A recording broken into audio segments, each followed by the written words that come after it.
Welcome everyone to the Joel Martin Mastery Podcast. I'm a networking expert and the author of the upcoming book, No Strangers, How to Build Community, One Relationship at a Time.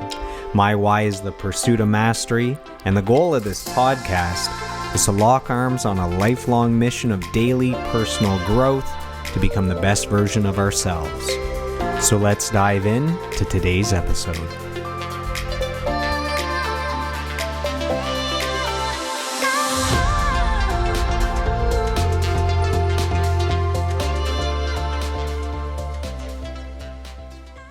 Welcome, everyone, to today's episode of the podcast. We are joined by a very special guest. He is a two-time NHL draft pick. He is a coach and he is a business owner. So welcome to the podcast, Mr. Trevor Hendrikx. Trevor, how you doing, brother? What's going on in the UK? You're on the other side of the world here. Yeah, things are pretty crazy for everybody right now, obviously. But yeah, it's nice to see you, Joel. I haven't seen you in a few years. I think last time may have been we were little kids playing hockey on the street, but yeah, funny to kind of reconnect now. And no, but things are getting better over here for us. I think the COVID thing is kind of slowing down a bit over here. We got lots of vaccinations going, so hopefully we get back to normal soon because I think everybody's ready for it. So no, things are good. Awesome. So you mentioned we played hockey together growing up. So we're actually both from a small town called Russell, Ontario. This is about 30 minutes outside of Ottawa. Population back then, maybe, 3,000, something like that. And we played hockey together as kids. Now, my path took me to being a musician and an entrepreneur, and you actually went all the way to the elite level, to the professional level of hockey, NHL draft pick. So we went in two different directions, and I'm actually excited to sit down with you here and to talk about what that's like. You know, most people don't know what their mission is, what their passion is, what their purpose is. Most people, even if they do know, they don't end up following through with that. And you're one of the very few that actually followed that all the way through to completion. So I'm excited to pick your brain today. And so you mentioned we actually haven't seen each other in a long time. My last memory is from it would be 15 to 20 years ago. And so it's a little bit sooner than when we were kids playing hockey. I actually remember I went to a party in Russell. This is as a teenager. And I remember you being there. So I hadn't seen you since we were kids playing hockey. And I think I ran into you once at a party. All I remember is like Corey Mark Shippers was there. There was Ryan something. It might've been at Ryan's house, who was a neighbor of mine. And I just saw you. It had been a long time. That's probably foggy because it was a party and we don't remember a lot from parties we went to, but that's my last memory. So that might be completely fictional, but that's what I remember. Oh, I think I remember that a bit too. I think that was it was in a basement. We were all down in a basement. Yeah. There might have been a drink or two or three, but anyways, that's a story for a different podcast. So let's go back to the beginning. Where did your love of hockey come from? For me, it was my dad played hockey. He ended up being my coach, maybe our coach at some point. For you, was it you had a parent that played hockey? Where did that love come from? Not really. I mean, my dad played just kind of men's league in Metcalfe, actually, another small town.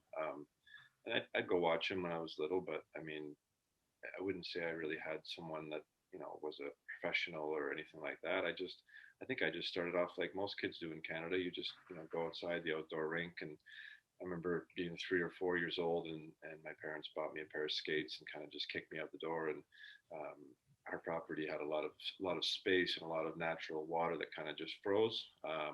So I kind of had my own skating rinks wherever I really wanted to, and I don't know, I just fell in love with it. I'd stay out there until it got dark and come in and do the same thing the next day, and yeah, just loved it from the very beginning. I remember hearing that Wayne Gretzky, his dad always made an outdoor rink for him. So maybe that's the secret to players that make it, all the way to the NHL is having access to a rink 24/7. Do you think that's part of the success, all that experience?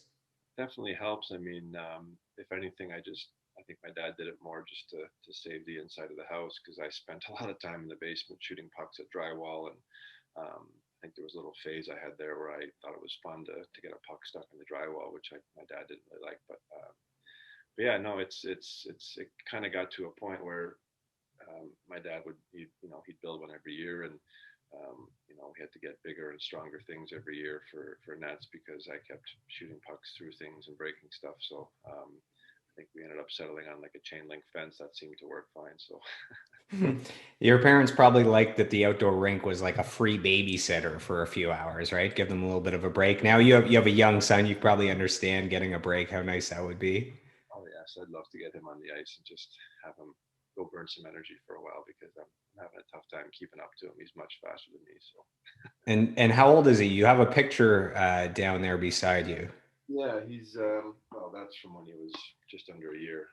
But he was born in January 19th of last year, so he's about a year and a few months. So, but I mean, it just flies by. I mean, it feels like just yesterday he was a little baby. Now he's talking, trying to say things, and goes by fast. Everybody says that, but when you actually experience it, it's a whole different world. But no, it's awesome. I really enjoy it. It's great having a little boy, and just keeps us constantly laughing all the time, especially during tough times right now. It's nice to have him to kind of laugh at and keep us occupied. So, Does he already have kind of his own personality? oh, big time.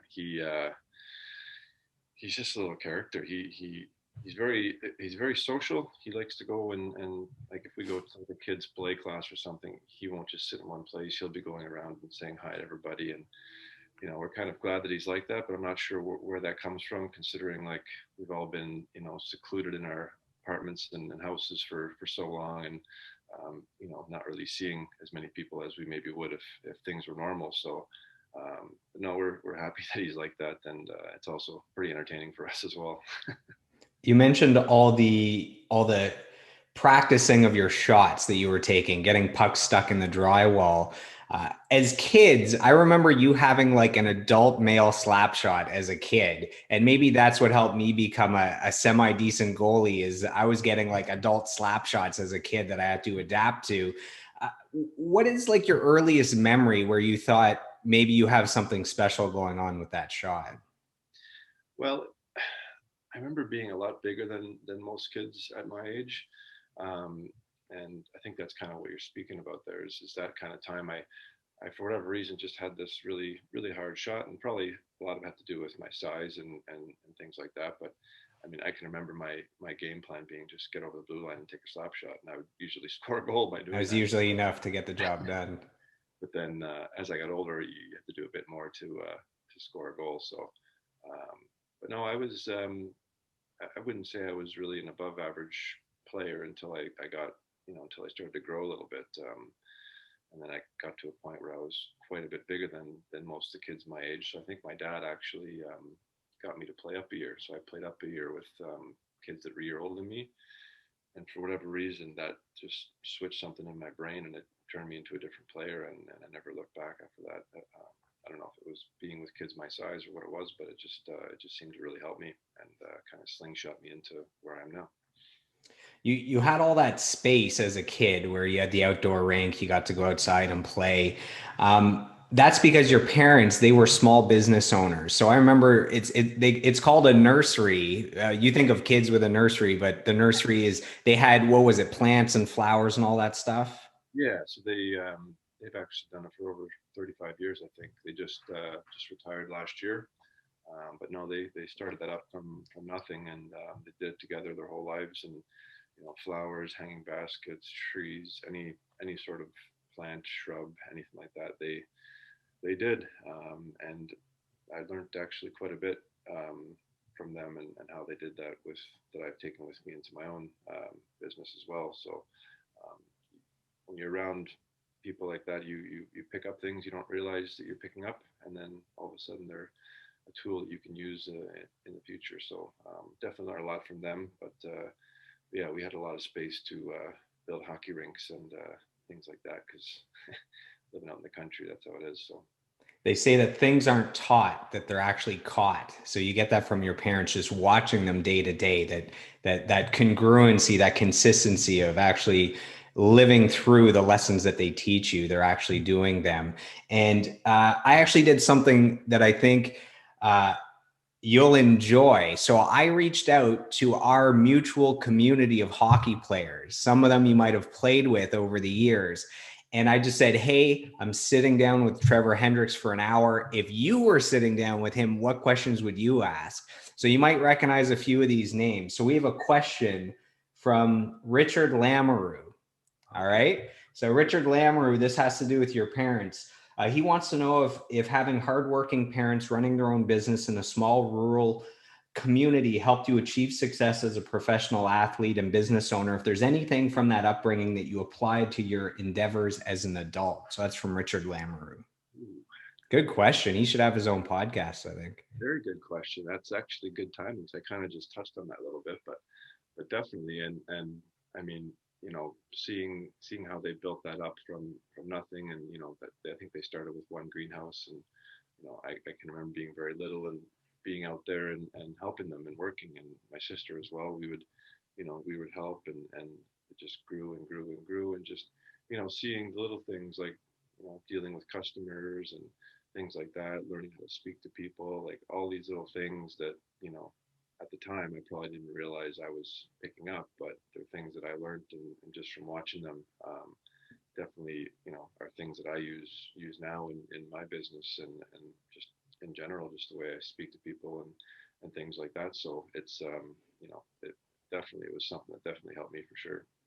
So yesterday was Mother's Day. So this was probably a big day for your wife, and I'm guessing for your parents, Mother's Day was probably a big seller of flowers out there.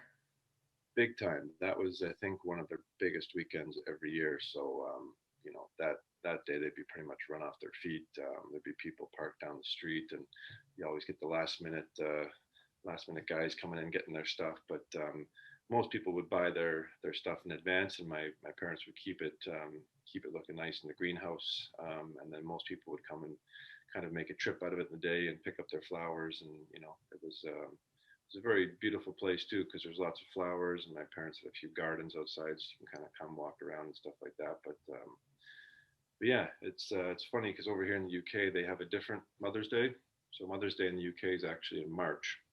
Hmm. I'm not sure why. So we actually already celebrated Mother's Day, and then it gets a bit confusing sometimes because I forget a few times because with the different Mother's Days it At gets least you have a built-in excuse, if you forget. exactly exactly. Thank God for social media to remind me as well. So That's funny. So we're going through your journey from, the first time you laced up the skates to, getting drafted to the NHL, playing in Europe, all those things. So uh, when you get to be about 16 years old as a hockey player, that's like your big year. That's generally the draft year. So what happened during your draft year? I actually had a very shitty draft year. I was very highly touted, and had I stayed healthy, I probably would have been picked a little bit higher than I was. But I actually broke my hand twice that year, so I was actually playing. I was playing junior A as a 15-year-old, so I was supposed to be playing major bantam, but instead of that year, I played up junior A, which was, I think, only, I don't know if anybody had ever done that before, so it was a pretty big deal. Um, and then I think I maybe played 20 games that year, and I had broke my hand twice, the same spot both times. So the last half of the season I didn't really play, but I was lucky. I still got picked in the second round to Peterborough, and And that's the OHL? OHL. Yep, yep. So they picked me, and during those times, I'm sure it's the same still, but your first round, your second round pick are the only 16-year-olds that are allowed to play. So I actually got to play that year, and looking back, I probably wasn't ready for it, considering I didn't play many games the year before. So I think maybe another full season of junior A might have been more beneficial to me, but it was still a really cool experience. And I went there and I played 5 years there, and won the whole championship my last year there. So I have very good memories of that, and it was a very cool experience. So you had a year in the in the OHL where you got 56 points in 60 games, basically a point a game. My question is, what does that feel like to almost every game get a point? I'm a goalie. I don't even know what getting 1 point feels like in my entire career. What does it feel like just almost after every game, you take off your equipment and you got another point? What's that like? I don't even know. I can't even dream that up. It was pretty cool because I mean we had such a good team that year. I mean we had guys like Steve Downey, Jordan Stahl, um, a bunch of guys like that you probably wouldn't really remember their names, but they all made it to the NHL, and we just had a good team, and we just everybody just chipped in, and we all got points. So it was you were almost expected to get a point or two every game because you're a good team, you had a good power play and stuff like that. But for me, it wasn't always like that. Like when I first came in the OHL, I came in as an offensive defenseman, and I didn't play very much my first year, like I mentioned before. And um, the coach I had at the time was he was an ex NHL fighter, and I found out really quickly if you got into a fight, you'd play the first line or you'd play a lot more. So I just decided, well, I want to play, so I'm going to start fighting. So I started fighting a lot, and I got pretty good at it, and actually got drafted to the NHL. Kind of, that was one big reason why was my fighting skills. And when I went to camp, we had some chats, and they said, we know you can fight, and we'd like to see you, put up some points and play for a while. So that's kind of a year or two later. That's when I had that 60-point season. I kind of thought, well, if you want me to do that, I'll show you I can do that. So yeah, so I kind of had a bit of a journey of kind of being every different type of player. So And at what point did the NHL come around where you got drafted for the first time by the Columbus Blue Jackets? And what was it like getting drafted? I mean, that's like a lifelong dream that comes true, hearing your name. So I don't know if you're like in an arena while they draft out your name or if that's not how it works anymore. But what was it like kind of having that come to uh, fruition? I actually have a pretty funny story about that. So I um, my my trainer in the summer, so he was from Ottawa as well, and he was actually the fitness guy for Columbus.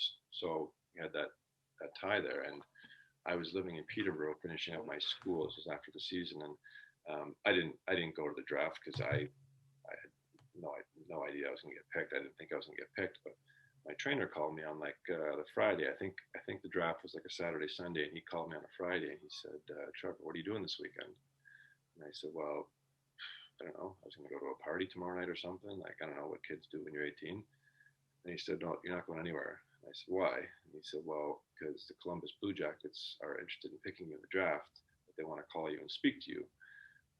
So as soon as he said that, I just kind of strapped myself to the The chair and party thought, can wait. Yeah. that party can wait. So sat there all night, didn't get a phone call. So I thought, oh, okay. Next morning, next morning I kind of was a little bit defeated. So I don't know. I think I slept in, and I woke up to.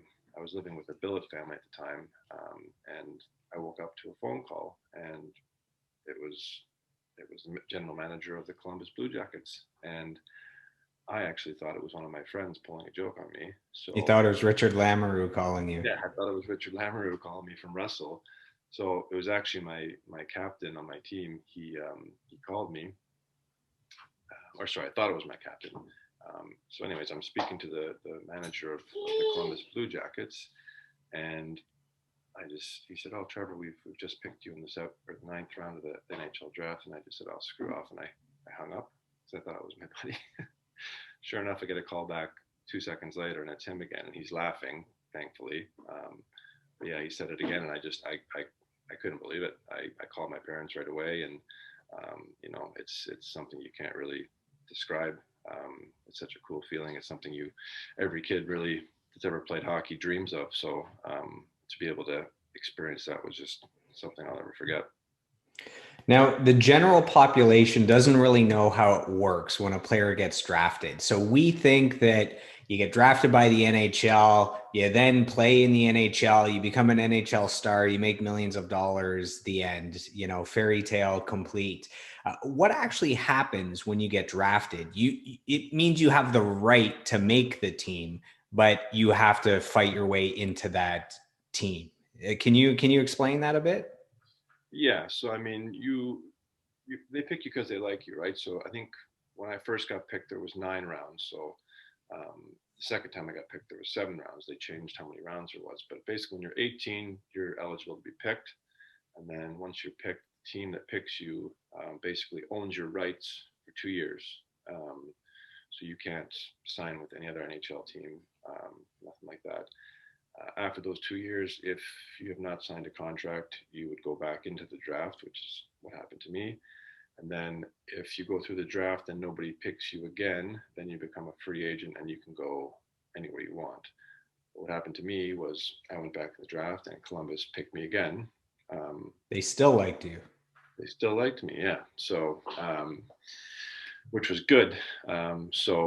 But yeah, once you get picked, every year was a bit different. But we would they'd usually fly us out a few weeks later, and we'd kind of put us through some fitness testing and kind of stay out in Columbus for a week and train on the ice and do all that kind of stuff, just so they kind of have a better idea of what they've picked. Um, and then every year in September we get invited to camp, and we were on the ice with all the NHL guys. Like, I remember when I was there was like Rick Nash, Sergei Fedorov, and like it's a really crazy experience because I grew up watching these guys on TV, and now I'm like competing with them in the same room, and it's like, holy shit, that's Sergei Fedorov, but I can't think like that. I have to like play against him, right? So, but it was such a cool experience. Got to play a few games as well. But yeah, it's not just because you get picked doesn't mean you automatically have a spot. I mean, a first rounder might have more of a better chance of that happening to him. But as far as everybody else, it's just kind of a work hard and hopefully you get your chance. So, but it's nice to get that experience and kind of get a little bit of a taste of it at the start to see what it's like, and it makes you kind of work harder to try and get back up there. So So you played in some NHL exhibition games, and you actually mentioned we talked a little bit before the call. You mentioned a funny story about a fight with an NHL player. Do you want to share that experience? yeah, so it was funny that I don't know how this worked out, but Columbus picked a lot of defensemen from Ottawa, and one of them was my friend Mark Mathot, who I grew up playing with, and everybody from Ottawa obviously knows him. He played for the Senators for a long time. But yeah, we were both the same age, and we both, were pretty close friends at the time, and we were both drafted by Columbus, so we would always go to camp together, and we were, I think, defense partners for a game against Nashville, and I think it was one of my first games, and we were playing Jordan Tutu and the Nashville Predators, the Tutu train, and at that time, well, Columbus, they absolutely hated him from the year before because I think he hurt a bunch of their players with his hits, and so he wasn't very well liked. And I didn't really know much about that, but I just kind of played the way I usually played, and I made a D-to-D pass to Mark, and as soon as Mark got the puck, Tutu came over and hit him and slashed him pretty hard across the hand. So I didn't think anything of it. I just went over there, dropped my gloves, and we had a really good fight. And after that, I was a hero for a while because he was public enemy number one, and it was a good fight. But it's funny how you look back on that, and that's like my buddy Mark Mathot and Jordan Tutu. Everybody knows him, and that was kind of my first one of my first shifts actually up in Columbus. So it's a good little story. It's the stuff of legends right there. So we have a question from fellow hockey player Kyle Miller from Russell, Ontario. So Kyle, let's see here. He wants to know what the emotional roller coaster was like going from a hyped young top-notch hockey player getting drafted to the NHL, not being able to play right away, getting drafted again, playing in other leagues, moving to Europe, meeting your wife, having a kid, building a business. So to him, the most interesting part of your journey is your resiliency as well as your passion and love for the game. So what is it like going through that lifelong journey in hockey from where you started to where you are now?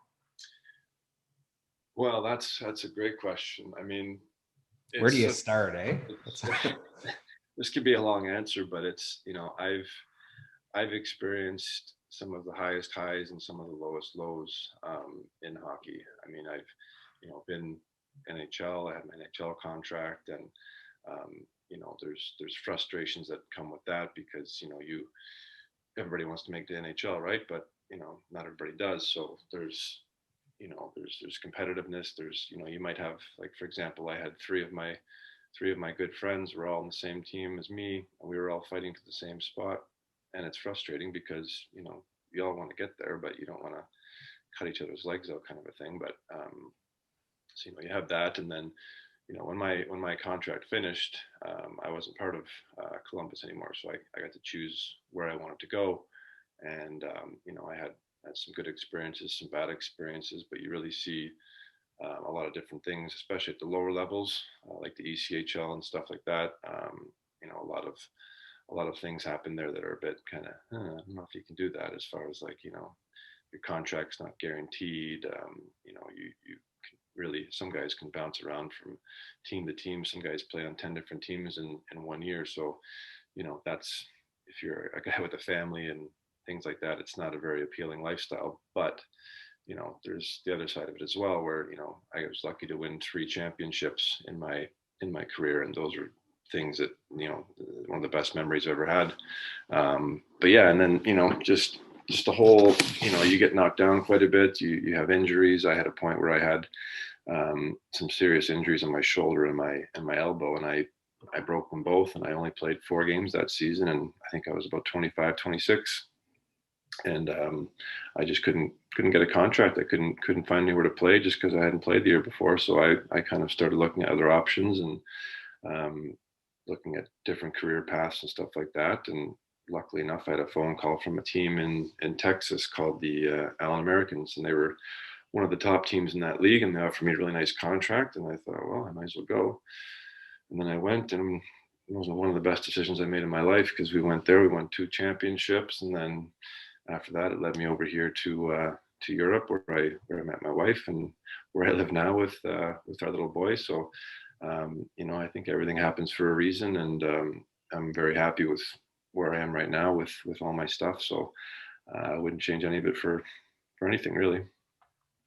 I so I have a friend who became a teacher, and she ended up getting a teaching gig in the UK. So I actually went out for 10 days. This is me relating to the UK. Okay, so bear with me. So I went out to Leeds, Bradford, and Manchester. So if you know those areas in relation to where you are, I spent 10 days there, went to a rugby game. I just remember the drinks being very affordable. Like you would buy the round for all the people you were with, and the price was like you were just buying for yourself. So I remember that, and I remember the rules for drinking in public were very relaxed. So I don't know if that's just where I was or if that's all of the UK, but does any of that touch home? It's all very accurate. Yeah, it's drinking is very encouraged. Like in Canada, you can't walk down the street with a beer. Here, it's allowed. You see it all the time.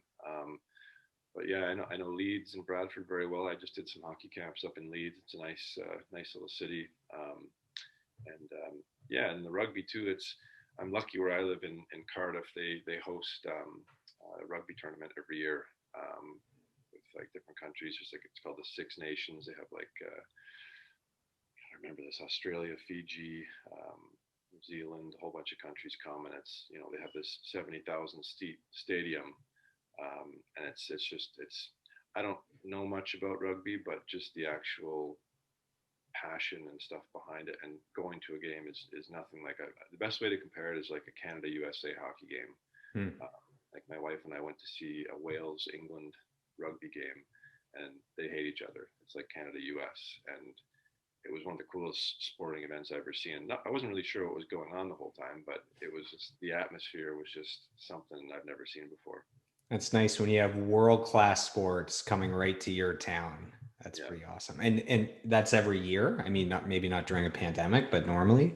Yeah, I mean, I think they still did it this year, but obviously with no fans in the stands. But yeah, it's a tournament that happens over a few weeks, and the stadium's actually right in the middle of the downtown area. So, like, if you were to relate it to Ottawa, it would be like where the Parliament buildings are, really, right? and it's right by all the restaurants and pubs. So it's the whole downtown area just kind of closes off for a few weeks, and it's just kind of a big rugby party, really. So don't really see something like that back home, but here it's a pretty regular thing every year.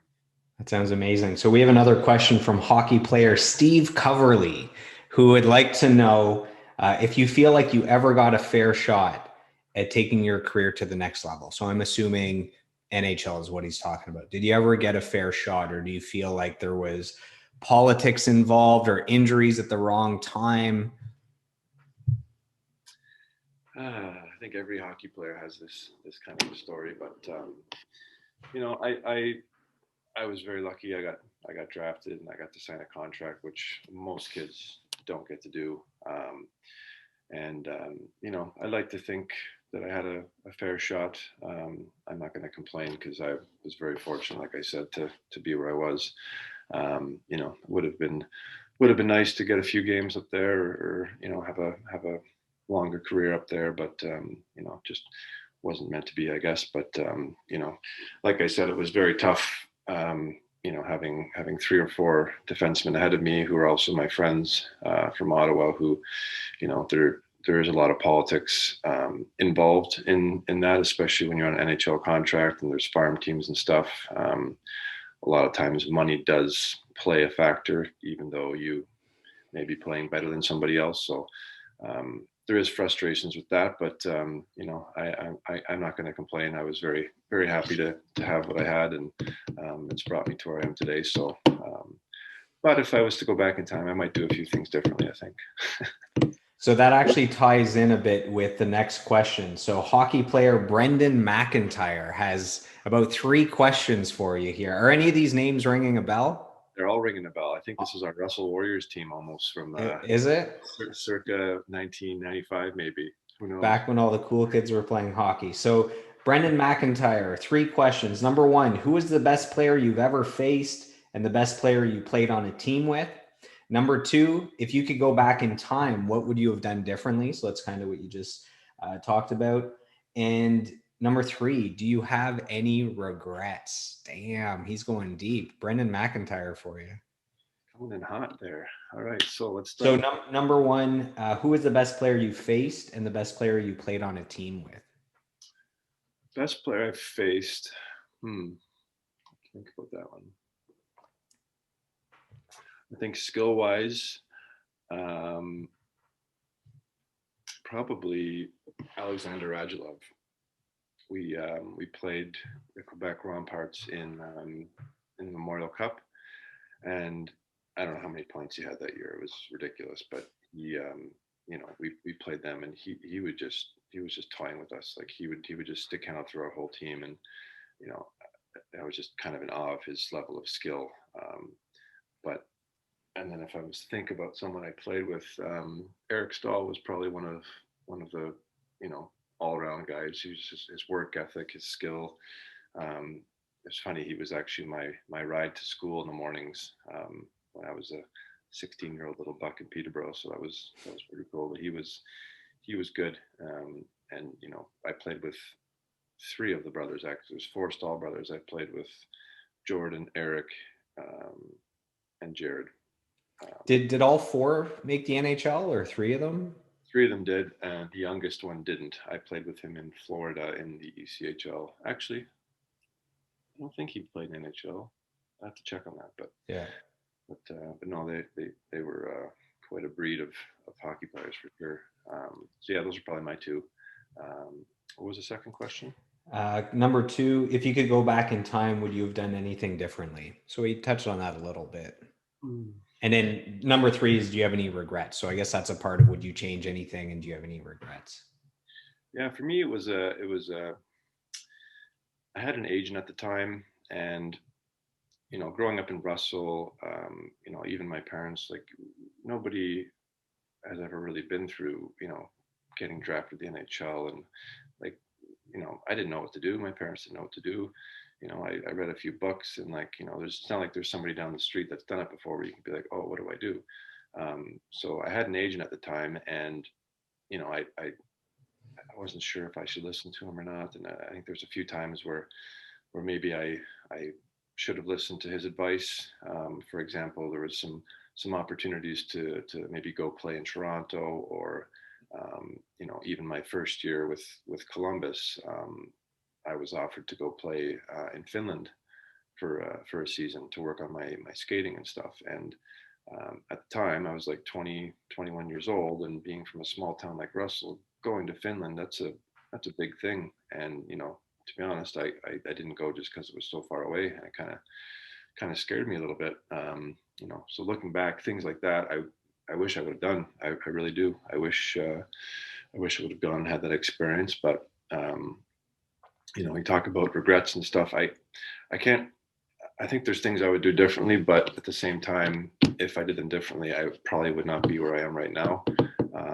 So, I could say a few things, but all those choices that I made brought me to here, which I'm very happy with so far. So, but there's lots of different things. There's lots of choices you have to make.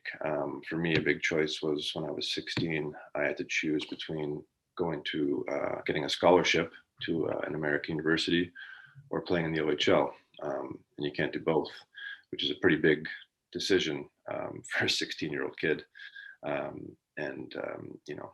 Looking back, it's easy to say, well, maybe you should have went to school and got your education and stuff paid for. But when you're a young kid, you want to play in the OHL, don't you? You watch the 67s, you watch that. It's kind of the cool thing to do. You want to do that. So it's things like that maybe sometimes I think about what if I did this, what if I did that, would it have been differently? But I try not to spend too much time doing that, because I'd probably drive myself crazy. So no, those are good questions though. But I'm happy to be here, and all my choices, like I said, brought me to this point. So no regrets.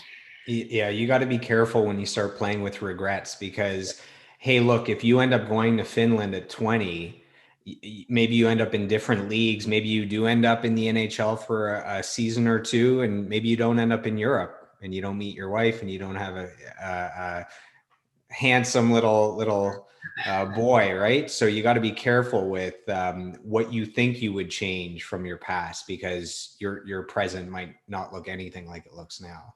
Yeah, exactly. So you mentioned, growing up in Russell, it's not like people make the NHL, so you don't have an example of what to look for in an agent or what you're supposed to do. So out of all the people I played hockey with, there's only two of them that got drafted to the NHL. There was you and there was Grant Klitzum.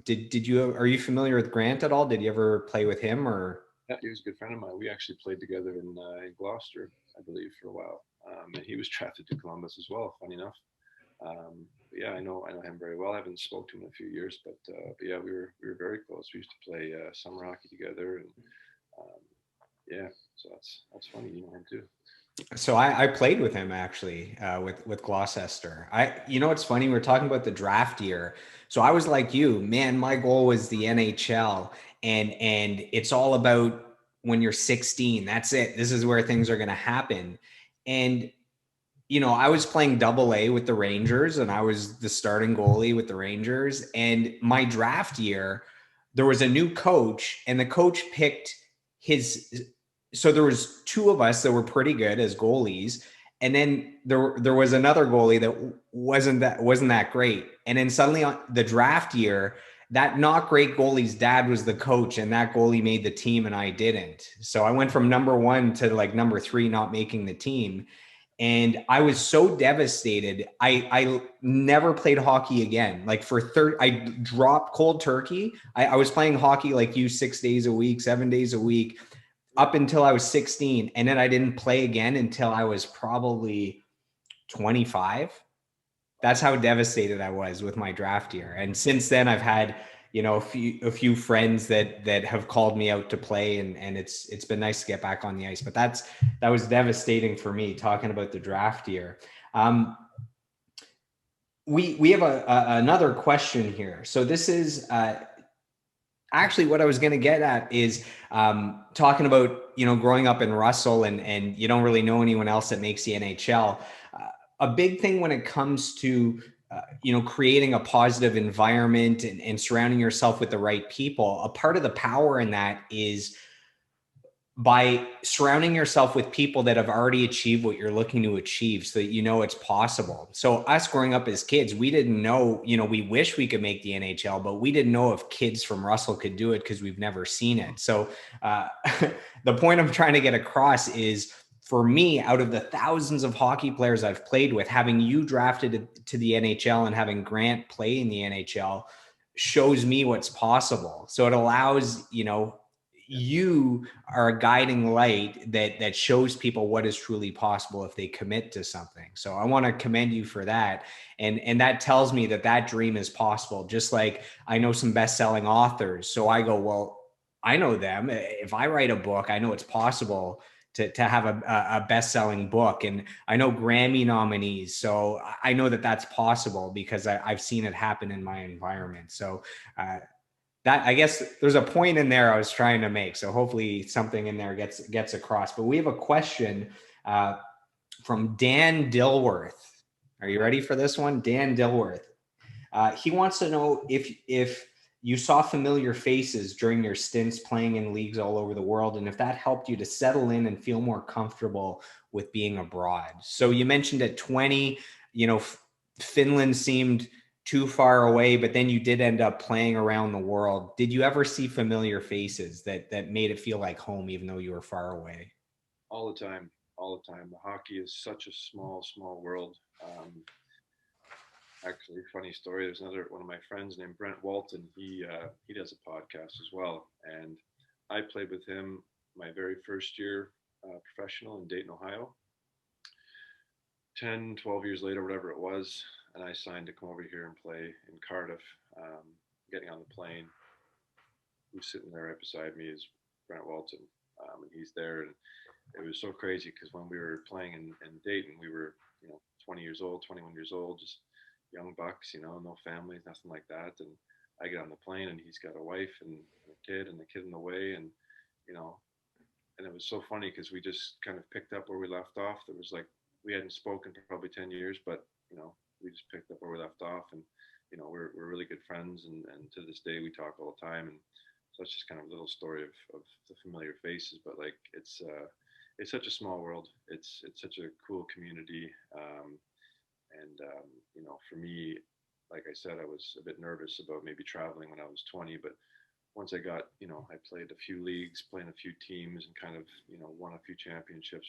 So for me, I kind of wanted a bit of a new challenge. So that's kind of, I was ready to go over to Europe, and, I wanted to see a bit of the world. And I kind of always said to myself that before I finished playing, I would go over to Europe and see some of the world. And, didn't expect I'd end up living here, but hey, things happen, right? How long have you been there now? I came over here originally, I think 2014 or 2015. And I basically played 2 years here. And then I went and I played in Germany and France um, after that. And then I came back and settled here 2018 until now. So I've been here for, I guess, kind of 5 years on and off, but most recently the last 3 years. So yeah. We talked about the Stahl family. They have a bunch of boys. Another family that has a bunch of boys is the Dilworths. So we just heard from one of them, and we have another one, Greg Dilworth, that has some questions. So he says he always followed your career and was proud to see a guy from our community go so far in hockey. What he wants to know is what it was like coming from a small community, knowing that we all watched and cheered you on. Did you feel pressure because of it, or did it give you more motivation to succeed? He also wants to know what it's like to be a crowd favorite when you played in Europe. Well, those are good questions. These guys are on fire today. I like. Yeah, I think we should start a podcast with just all these hockey players. But I know. Well, I mean, yeah, the pressure with being from a small town is, for me, whenever, like when I was playing in Peterborough, we'd always come and play Ottawa a few times a year. Every time we'd play in Ottawa, there would be like a whole section of just my family and friends, and like they'd always get there before anybody. So like we'd go out for warm up, and there'd be a whole section of people just like screaming, making noise, and it was awesome. It was like having that many people, there supporting you. It's such a special thing.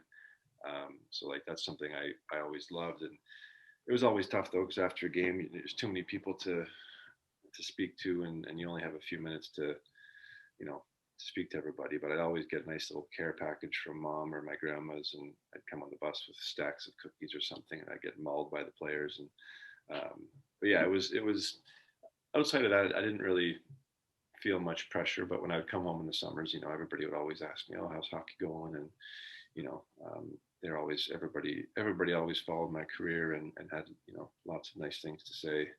Um, so yeah, it was nice to have that support because when you're away, when I'm living away on my own, you don't really know if anybody's following you or if anyone's even interested in what you're doing because you've left, right? So it was always nice to come home and have that, you know, from people and just feel that support.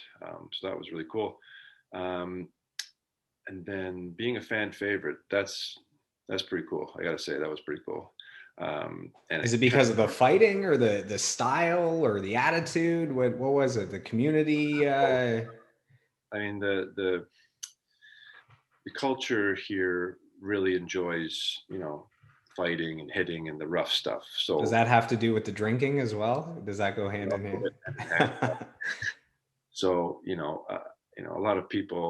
a lot of people would come and watch a hockey game just to have a beer and see some hits and fights. Really, hockey's not really a sport like rugby or soccer is over here. So a lot of people don't quite understand the rules, but doesn't stop them from coming. They still come and watch, have a beer, and like I said, they like the fights. And I didn't really come here with any sort of plan of being a fan favorite or doing that stuff, but I just kind of played my game the way I did, and I think I got a fight in the first game, and the whole place was like chanting my name, and it was just weird because like when I was playing in North America, like some games we'd have, there'd only be like 100 people in the stands. Like there wasn't as much publicity as here because like when I first signed over here, I didn't even have Twitter. And when I signed it, they told me you have to get Twitter. So I signed up for Twitter. And as soon as they announced me signing, there was like 2,000 people just followed me, all British people. And I thought, holy shit, like what have I You're a got myself Twitter into? celebrity without twerking or anything. I That's haven't really awesome. done anything. And then, but yeah, it's just such a different style over here. Like it's so much more interactive. Like the fans see us a lot more, they interact with us a lot more. So it's a very passionate group of people that watch hockey over here. And if you're a player like that who hits and fights, they just you're a hero. Um, and that just kind of two things just kind of fit together really because that's what I was doing that year, and it was really cool. It was really cool. I really enjoyed it. So I just moved from the Toronto area to the Ottawa area, Canada specifically. I can actually walk to the Ottawa Senators Arena from my place. And what I wouldn't give to go watch a game, be in the crowd and have a drink. So you're mentioning the European people Yeah, love doing that. Man, it's been far too long. Part of what I do outside of this is run big events, and I haven't done an event since the start of the pandemic. Now I know things have changed a little bit in Europe. A lot of people are vaccinated. Events are starting to open up. It's happening a little bit here, but things still aren't great here. We'll touch on that in a second. So we were talking about you as a player. I want to transition a little bit to you as a coach. So in the business world, when you have someone older that is helping you, that's teaching you, that's guiding you, that's sharing their wisdom, we call that a mentor. But in the sports world, that's called a coach. So what was the transition like from you as a player to you as a coach? And can it did are all hockey players, can they all be good coaches, or does that take a certain skill set? that's a great question. For me, before I started this whole journey, I just assumed I was a good hockey player, so I could be a good coach. And I think a lot of people think that, but that's not the case. It takes, to be a good coach, you need a lot of personal skills. You need a lot of different intangibles that, being a good athlete or player doesn't necessarily provide you. So, I mean, for me, I I had a bit of practice because in the summers that was kind of my summer job. I would work for hockey camps, and I had always had a few people that were a few years older than me that were kind of leading most of the sessions. So there wasn't too much pressure on me to do things. So I picked up a lot of stuff just from them. And it's I learned very quickly that you have to like teaching somebody something is hard. You have to speak their language. Everybody learns differently. Like it takes a lot of practice to get through to everybody, and that's kind of for me the marker of a good coach is, you have to be able to get through to everybody, and it's the same in business. If you're leading an organization or something, like all those things are very important. So for me, it took a while, a lot of trial and error.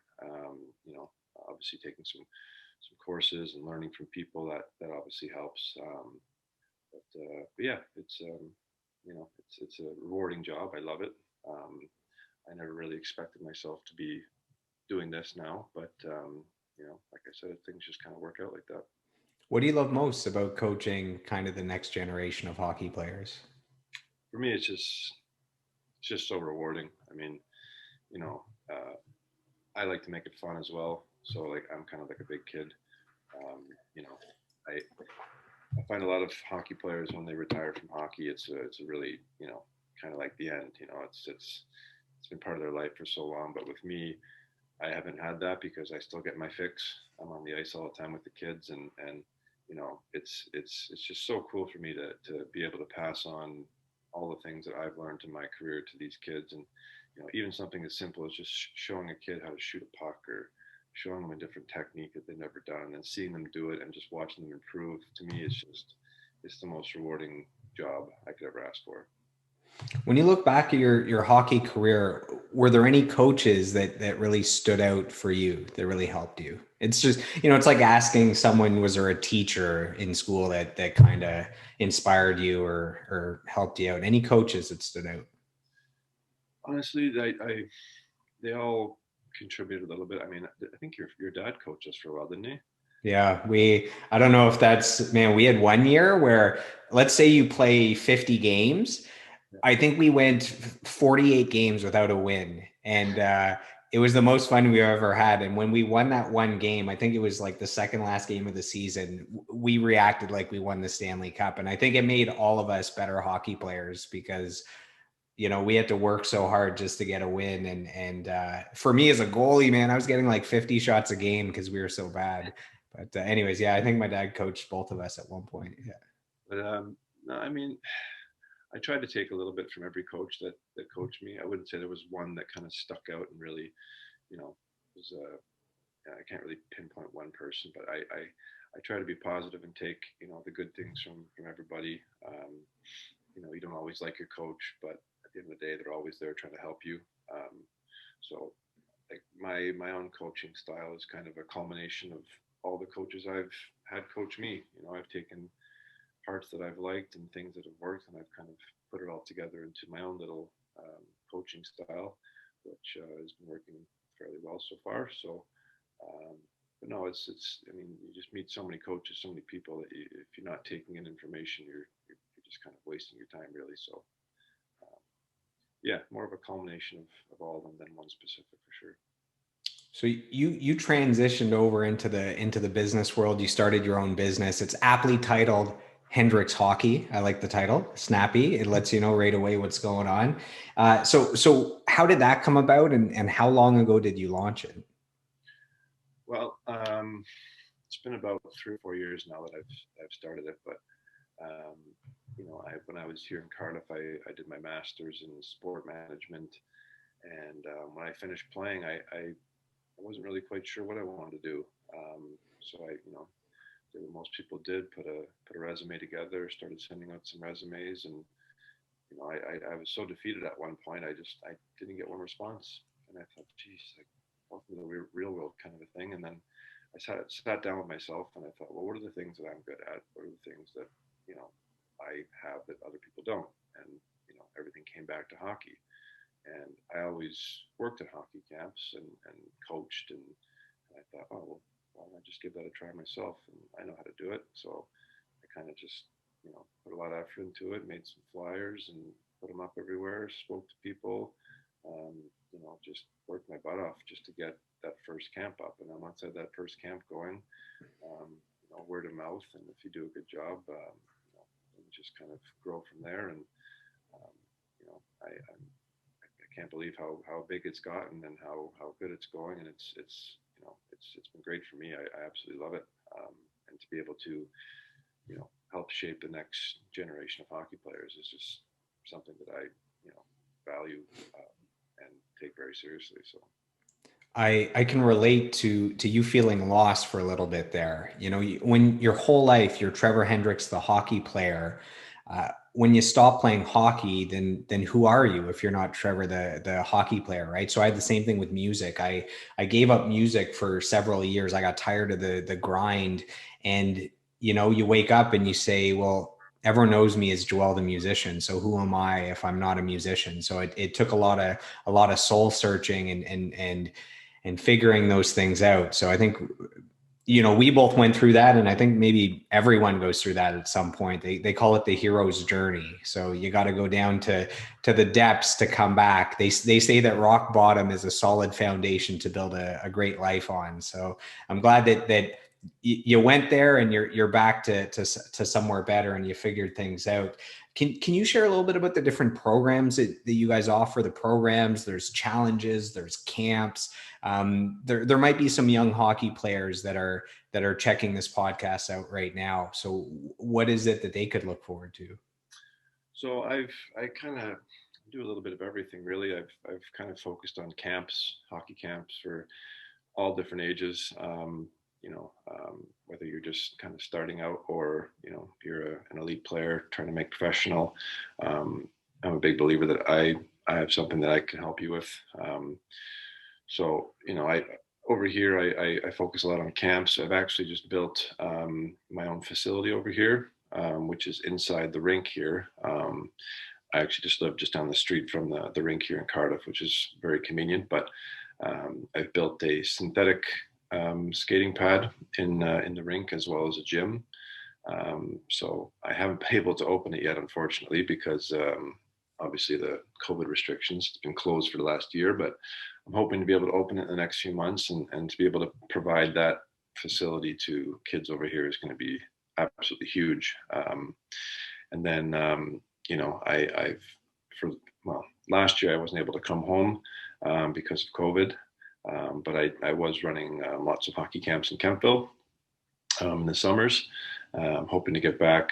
I don't know if it'll happen this summer, but hoping to get back at some point in the future and get those back going again. So yeah, got a little bit of a mixture of everything, and then I also have some online stuff which I've started doing just because of the way things are. We got some Zoom courses. I have about over 250 videos up on my page that you can subscribe to, different stick handling videos. You can subscribe and you can work on your skills at home if you're not able to get to a rink. So yeah, lots of stuff to keep me and the kids busy. So before the pandemic, you were running a lot of camps. Pandemic happens, you have to transition to online. Now things are open. Some things are open again in Europe, and you have some in-person camps again. What was it like having to go through that transition? How did you adapt to that? Well, it was.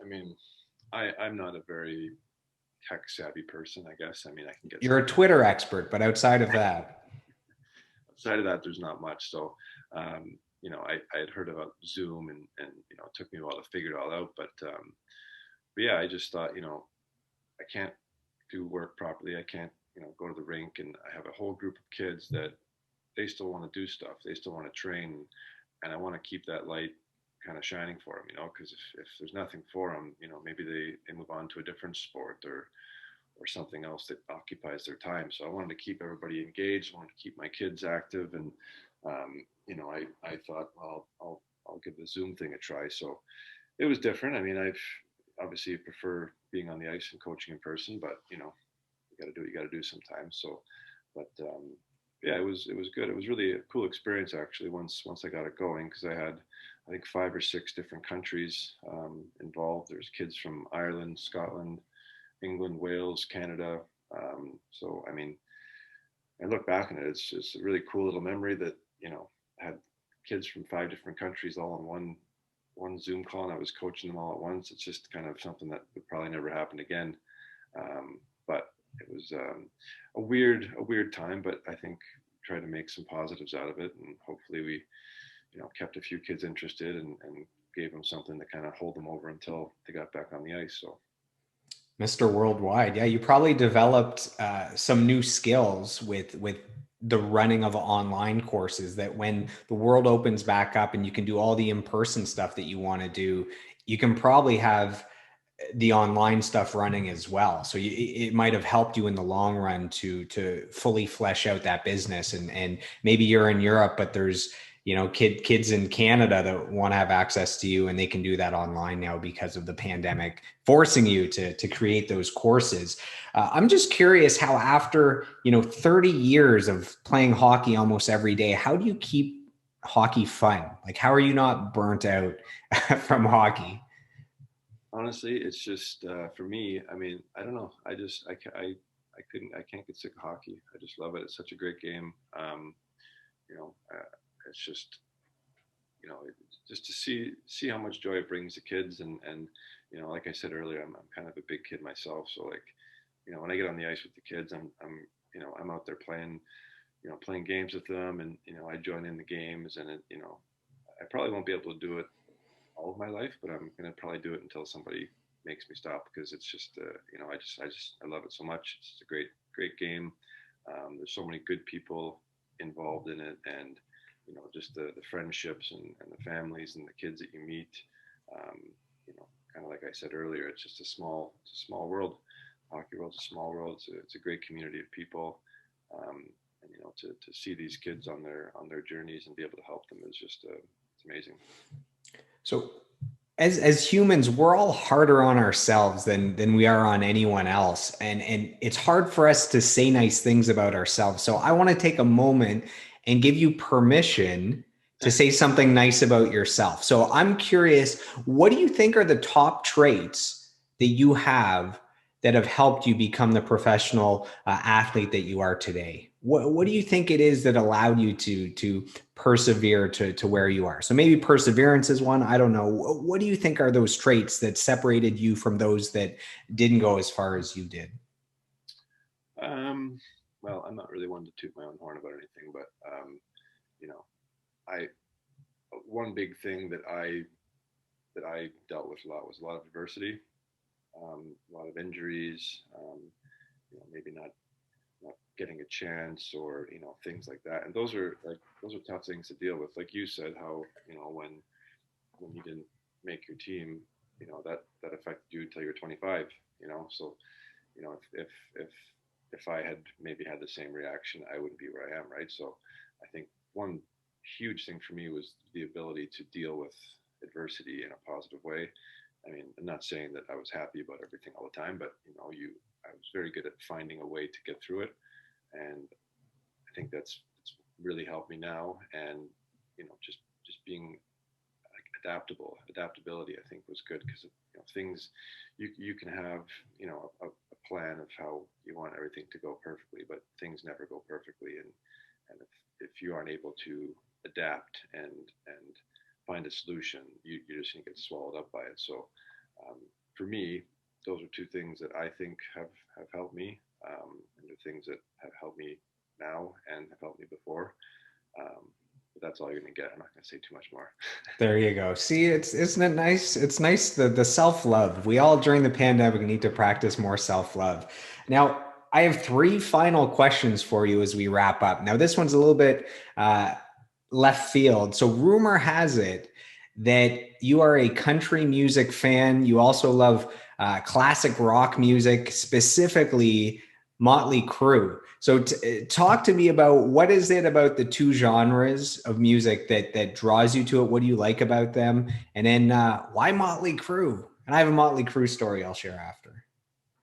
Well, they're obviously both very opposite ends of the spectrum. I don't know. I just love both of them.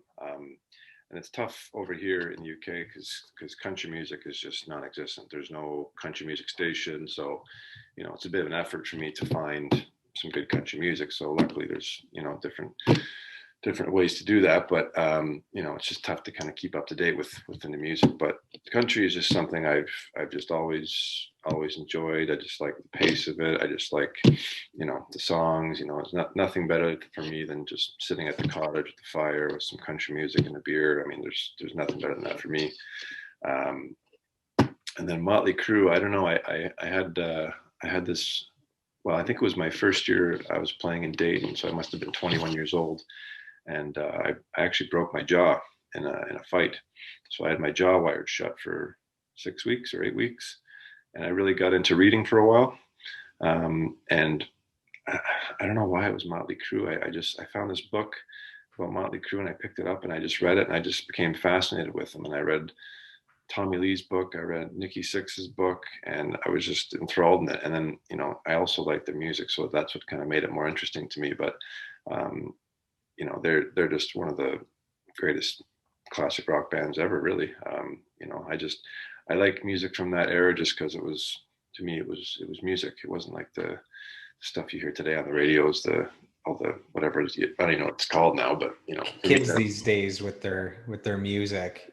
yeah, Yeah, that's Motley Crue. Did dating you myself. ever see Motley Crue live at all? No, I'd love to. Um, I'd love to see something like that, but I feel like they would tour Europe for sure. But I saw them in Montreal way back in the day. I went to Heavy Metal Montreal, so a festival, and I remember it was, I think, Disturbed and 3 Days Grace, and I mean those aren't very metal, but Motley Crue was on the bill as well. And man, Tommy Lee, strapped into his drum kit, yeah, going all the way upside down, crazy stuff. Unfortunately, I believe it's their guitarist who's been suffering from a very serious and horrible degenerative disease for years. And at that point, like, this is probably 15 years ago. Back then, he was like completely rounded over. And I think it's gotten worse since then. So they're probably not even touring anymore. But that's my history of Motley Crue. So I saw them live once, and they put on a show. So two more questions. We're a few months into 2021 now. Do you have a vision for the rest of 2021? And have you set any goals that if you got to December 31st, 2021, and you looked back on the year and you could say, man, this was the best year ever, kind of what would have had to happen? Maybe the world opening back up from the pandemic, but what does it look like for you the rest of the year? Um, well, to be honest, really just things getting back to normal is going to be number one on the list. Really, I think that's the biggest thing. It's like we touched on earlier, it's been difficult. It's been had to be creative with Zoom and different things like that to keep working and bringing money in. So um, I'm excited for things to just get back to normal, so I can get back to doing what I was doing.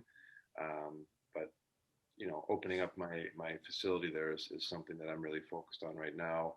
Um, it's a bit tricky with the way things are. I'm not sure in what capacity I'll be able to open it. So you know, I don't really. I wouldn't say I have so much as goals of what I want to happen. I just want to make sure that it's I'm actually able to open it. And I'm not sure. Just a bit of a gray area right now with how things will be. So I'm going to set my bar very low and just be happy with being able to open it before the year ends. But it'd be nice to like now, like we've said, that things here are kind of getting back to normal. I think they've said that um, everything will be back to normal-ish in June, maybe. So there'll be no social distancing in England and stuff like that. So um, hoping that's the case, and hopefully we can all get back to normal then. But yeah, just really just kind of getting through this year and getting back to normal is kind of my biggest goal, and getting my facility up and running, and getting the kids in there, and getting them the training that they need to catch up on what they've missed over the last year. Last question. Are you ready for one final question? I've asked you a lot of questions here. I've been drilling you for over an hour. Yeah, oh, All that's right. good. Last question. Here we go. So I want you to go back to yourself as a 10-year-old kid. You're just kind of starting your hockey journey. If you could whisper advice into that 10-year-old Trevor Hendrikx ear. So with, you have 26 years of experience since then, and history and mentorship and coaching and growth. If you could give advice to 10-year-old Trevor Hendrikx with what you know now, what would you say to yourself? Enjoy the ride.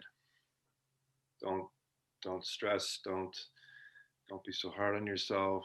Enjoy every little moment that you have, because in hockey it can be gone like that.